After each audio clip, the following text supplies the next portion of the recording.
Okay guys, this is a bit of an issue. I've taken a week off work, it's half term, wife's birthday, Valentine's Day, and more importantly than all of that, building work.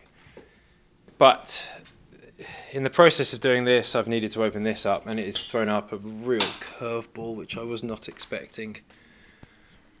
So this wall here has been dropping, which I was aware of, and I was quite happy to prop it back up. What I hadn't anticipated was that this wall here, behind here, these little clinker blocks had basically just completely disintegrated, fallen apart.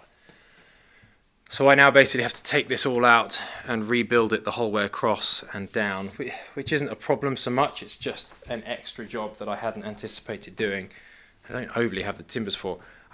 In the loft conversion, you may remember I salvaged all of the rafters, so these are exactly the same size as all of the other timbers that are in here, which is really nice. And this is back old school, kind of where it was 2 inches by 4 inches. Yes boys, that's what 4 inches looks like. So yeah, I basically now need to rebuild this. I need to put a little plate on the bottom there, and then I'll probably double up a 6x2 that will bear a header across, and then I might even have to come, well, I'll have to come down to this side as well, try and line it up with the door, but obviously that's the door lining, not the door frame. So it's a real faff. What I'll probably do is I'll probably come just inside of here, and I'll basically make a frame out of timber, and this door lining can sit next to that frame. But I'm going to have to get a third acro prop up here just to support the weight of this lot, like I'm supporting the weight of this lot with these 2 acros here. It's a real faff basically, time consuming, headspace, resources, I just don't have. Again, this is the problem with renovating in old buildings. It's just a nightmare in some instances. I mean, you can see the quality of this old clinker block, all these cracks running through and everything. It's 100 years old. It's incredibly heavy and dense, but also not particularly strong, ironically. Anyway, I've got to get on.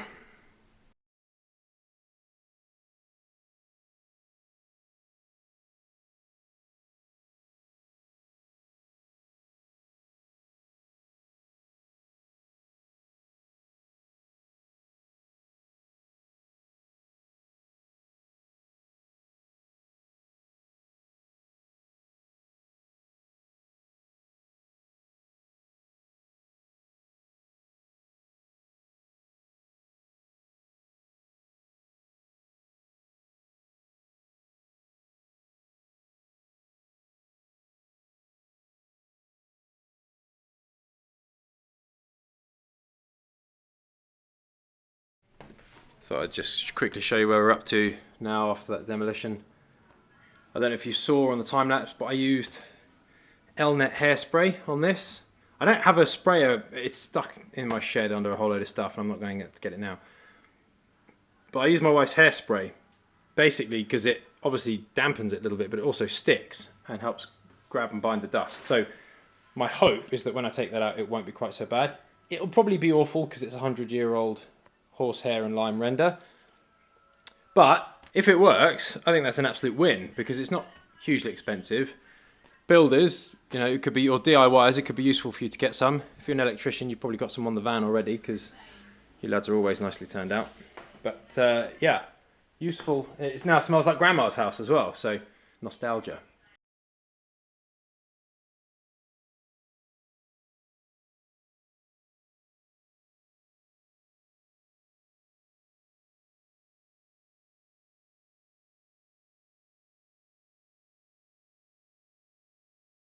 So I have pulled the line. This line here represents the line of this door frame.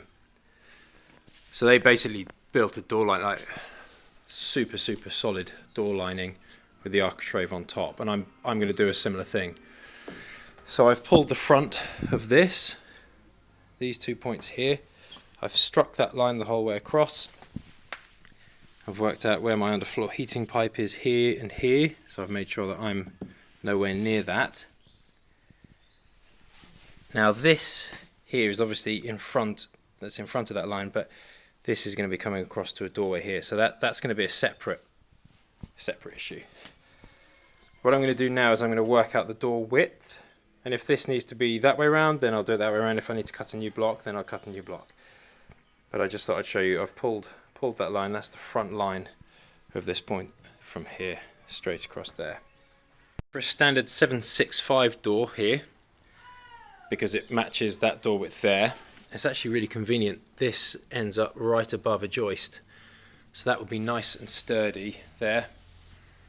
There are joists under here. I reinforced them underneath, you may remember. If I can find a screenshot of it, I'll kind of flash that up now. But I'm going to go right up to this stop here. I'm going to screw this down in, and I can measure from there up. And this will just sit on here, because that's nice and sturdy, because there are no pipes under here. The pipe stops there. So the timber will sit just in there. And that will run straight up. I didn't have a chance to film this because I was really busy. I've cut this down here and across the top. The block work ended here, even though I only needed to cut it there, so a little bit fell out, but that doesn't matter. I'm going to chop this where it needs to be, but this is now our double door frame for here, which is really nice. The view, I don't know if it'll do it justice, to be honest, but when you're stood at the front door, oh, we've ripped the carpet out as well because it was disgusting. But the view from there, you can see straight out, which is exactly what I was hoping for when I kind of designed and laid out all of this. So I'm going to make a header, double 2x4 header out of these. Be good. That'll work really nicely. Just nice and cleanly chopping away this manky old board. The reason that I didn't do it before, earlier when I had slightly easier access, is simply because I didn't know exactly where this door frame was going to be. We hadn't decided whether we were going to have double doors here or not. We have since decided that we are. You know, best will in the world, I would have done it earlier. Now I'm going to have to kind of slot it in and around, but it's fine. I can get access to it, and I'm happy and able to. It's a bit of a faff, but you know, what are you going to do about it? 18mm ply, exactly the same thickness as the 18mm floorboards. Didn't have any more floorboards, didn't have any spares. All the ones that I've taken out have rotted away, so, but that is nice and flush. There's a gap here just because it was the width that I had it at, so it's fine. All of this is getting covered with 6mm ply skin, same as this, and then we're going to be putting luxury vinyl tile down over the whole area, so you'll never see that, so that's fine. I can now build the frame up and over and down again. So that's the header that I've made, and it is nice and level, obviously, which is great. What I'm going to do is I'm going to measure from here down on both sides, and I'll prop it up, and I'm actually going to use it, I'm going to slightly overdo it so that there's a bit of pressure on it just to help push it up. I want to keep it nice and tight. I have cinched this up, but I want just, you know, I'll do like 1 millimeter or 2 millimeters longer just to help kind of push it up. There's good support, so that will work well. Door frame is now in, goes across, sits down in there. There's a little bit of almost waney edge on the timber there. Doesn't matter, it's not a problem at all. These are all good. That one there, this one here, and of course on the inside as well. The header's nice and level too.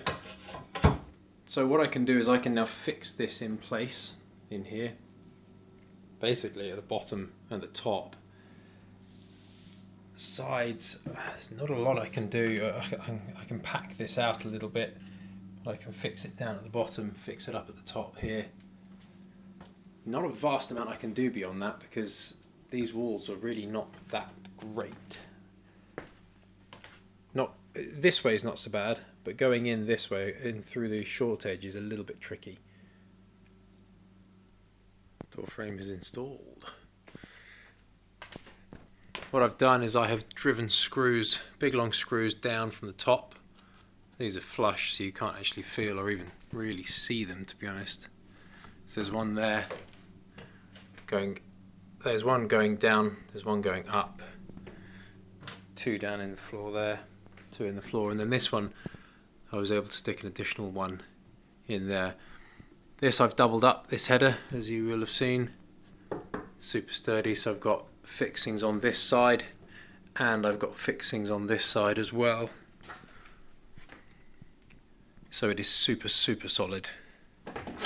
So that's gone well. I've now got the door lining. Now, something that I need to pay close attention to, I think I'm gonna fill this with expanding foam just to help block a bit of sound and air as well. Obviously this is a fire door lining. I don't think there's vast amount of help with it being a fire door lining if it's not also sealed around here.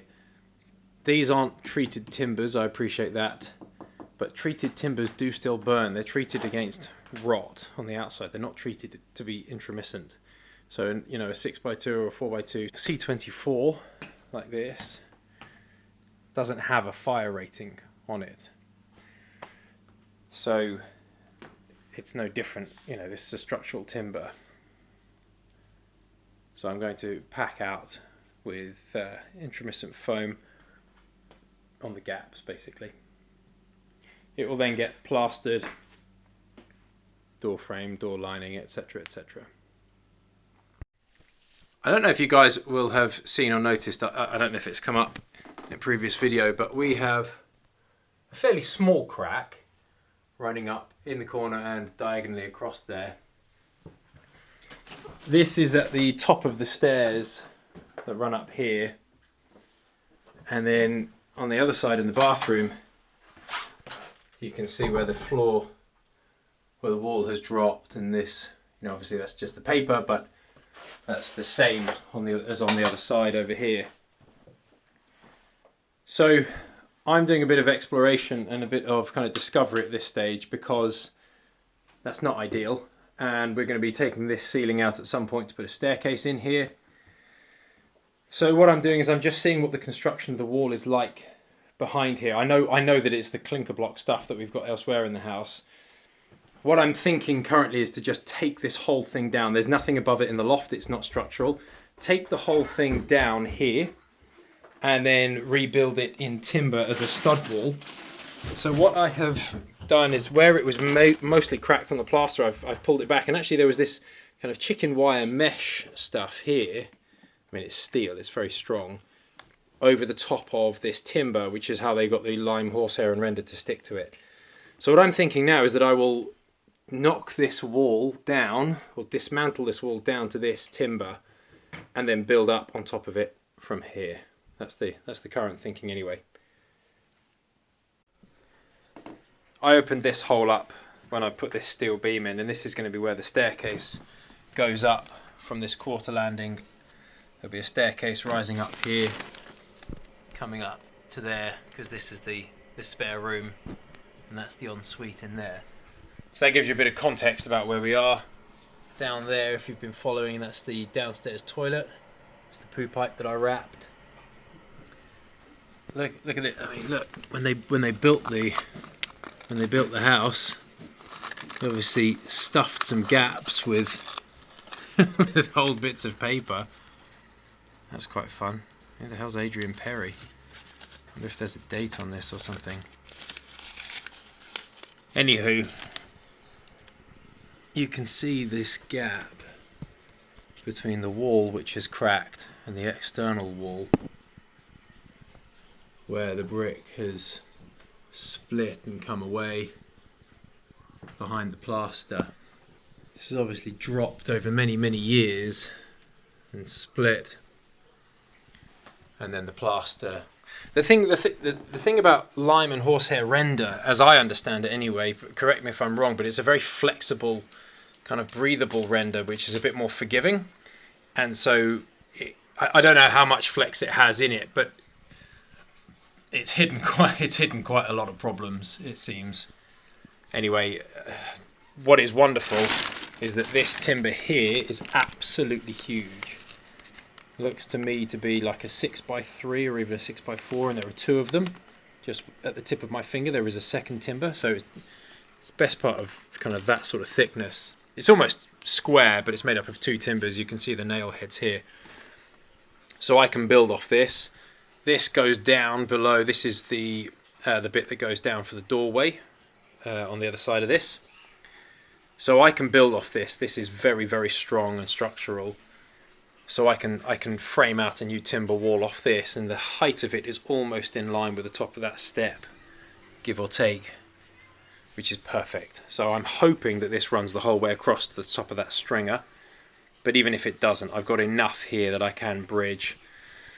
So now I've got the really enjoyable job of stripping off all the rest of this old plaster, pulling this up, chucking it in the skip, and then dismantling this wall the whole way up, and then rebuilding it in timber. Right, I haven't really been filming any of this because I've just been getting on with it. We now have a stall instead of a toilet cubicle, so that's really nice and private. It's quite cool actually. You can see all the old wiring that they ran. Kind of, this was hidden behind the architrave here. It's just tucked up along here, and then there's this little cable here that was running up inside the wall just along there. So these are obviously all the old ones. Don't even think they had an earth wire in them. Yeah, look. So there we go. All of that's disconnected. Anyway, it doesn't go anywhere. It's chopped off and left off in the floor, and then runs up and doesn't go anywhere up in the loft either. So I'll pull all that down when I take this out. This is a miserable job, it really is. And you know, I'm having to fix a mistake here. My mistake was to not support the bottom of this wall downstairs. The reason that I didn't, or felt that I couldn't, was because there was no floor in place. And if I had jacked it up, I wouldn't have been able to build the floor around it. So I just built the floor as quickly as I could, and then went to jack it up, but it was too late. So I'm now taking this out. I'm then going to rebuild it from timber off that ledger there. So yeah, I'm not filming the process. It's noisy, it's miserable, it's just grim, but we are getting there, and I've got something really nice and sturdy and strong to build off here afterwards. So I've got to take this one out and rebuild it. Later in the project we're going to be redoing this whole wonderful bath suite, so I've got to do it all again and take this wall out, because I'm going to be creating a new wall and door, creating a new doorway across at this point here in the floor to have one big bathroom. So I've got to do it all again, but it doesn't make sense to do it now because the risk of damaging the bath and Spider-Man and washing machine and all that sort of stuff is just too great. So it's actually just easier to do that later, and then, you know, I'll have a bit more space. I'll be able to rip all the old bath suite out, take everything out, take the wall down, take the door out, and I'll have a lot more space to do it, and it'll be hopefully a quicker and easier job. Welcome to the toilet. Bit more tidy up, clean up to do. Very dusty, but nice to have that done. I can take this out, remove that old disused pipe up there. Good job it's lockdown and no one's really coming round, isn't it? I'm back down framing out these, and you'll see I had to put a temporary prop in just to kind of help keep things across. I've put these jacks in to help support the wall while I was taking it out, And then I had a little offcut, so I basically just kind of figured out the kind of heights and the sizes and all the rest of it just to get it perfectly level and plumb. But actually what I'm going to do is I'm going to replace all of this. I'm going to cut some of this. This is an 8x2. I'm going to cut 2 lengths of it and double it up as a double header. And I'm going to sit it in the web of this steel across here, and that will support the new timber wall above.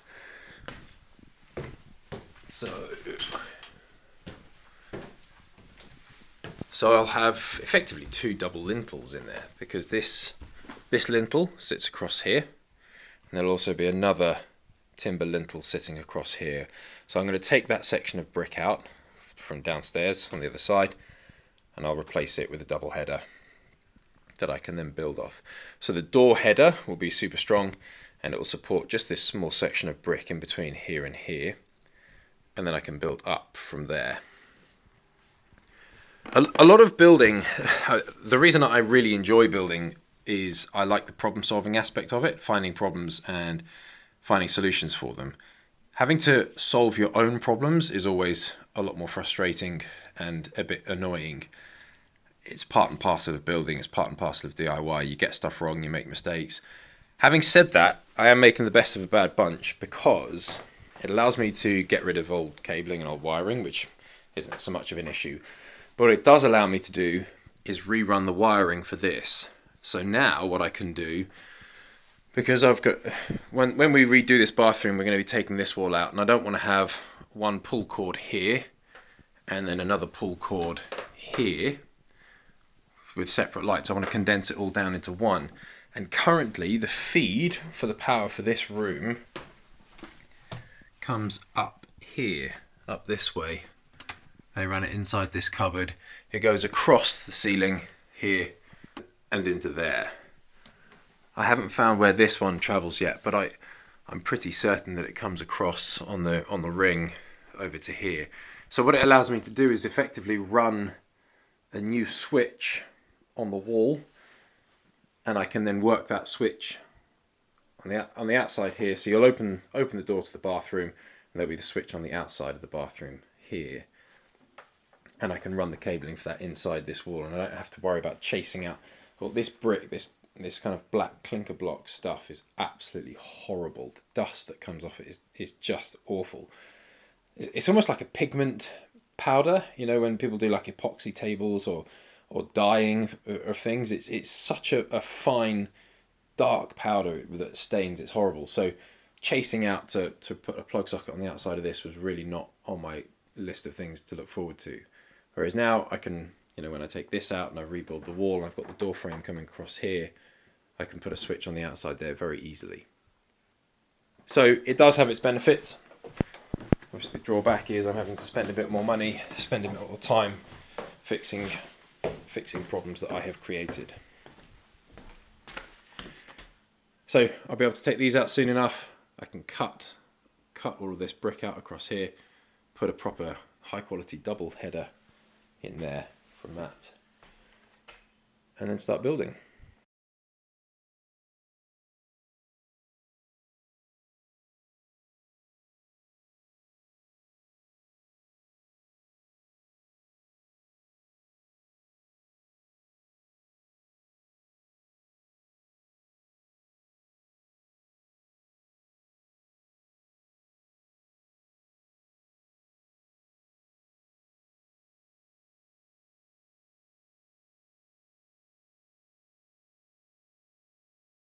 Cut all of this out. I don't know if you can see from this, I'm going to hold this perfectly level, but you can see how sloped this is this way and this way. It's really, really wonky.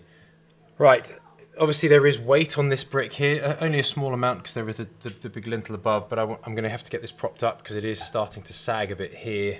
This end is fine where this timber is, but I'm going to have to cut this out now as well to be able to accept the kind of beam that I've created. But I don't want to be cutting the stringer here or trying to have to shave or not. I mean, I suppose I could notch out a section off that at this point here, given that it's not supporting anything. Either way, I've got floorboards here that I can take out. That's nice and easy. So I can take those out, chop bits off, cut bits back, notched out a little bit at the top to be accommodated in the web of the steel. I've rounded the edges as well.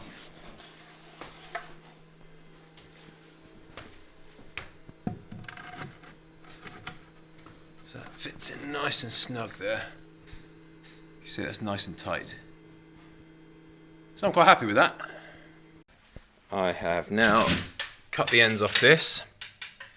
There was no way for me to get that 4x2 in there that I made. That one there that I made is just too wide, and it'll stick out into this side of, or it'll project on this side too much. So I got a 9x3, ripped it down so it's now an 8x3, and it's the perfect length. I can't cut across here too much because there is weight coming down on this, and so it will bind the blade. So what I'll have to do is I'll have to put the end in and sit this brick on. That will relieve the pressure. I can chop this out and then I can pivot it in. Not ideal, but there's literally nothing else that I can do short of notching out here and getting strong buoys and lifting it up, which frankly isn't worth it for a foot worth of brick. It just doesn't make sense. Doing it this way is absolutely fine. But I've got to wrestle with it now, so you win some, you lose some.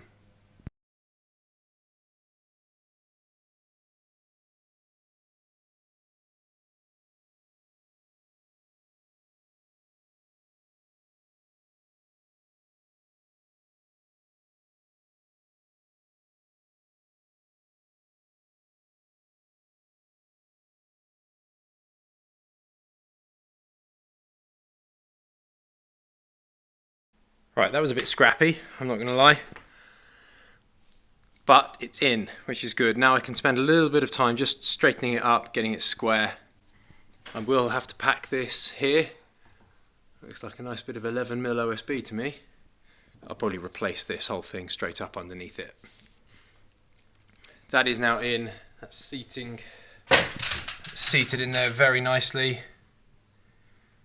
And this is now firmly braced and propped. So I'm going to keep these props on. I'm going to straighten them up, formalize them, get them in. I had to leave them a little bit loose so that I could pivot it and move it while I hammered it in place, because I did it super snug.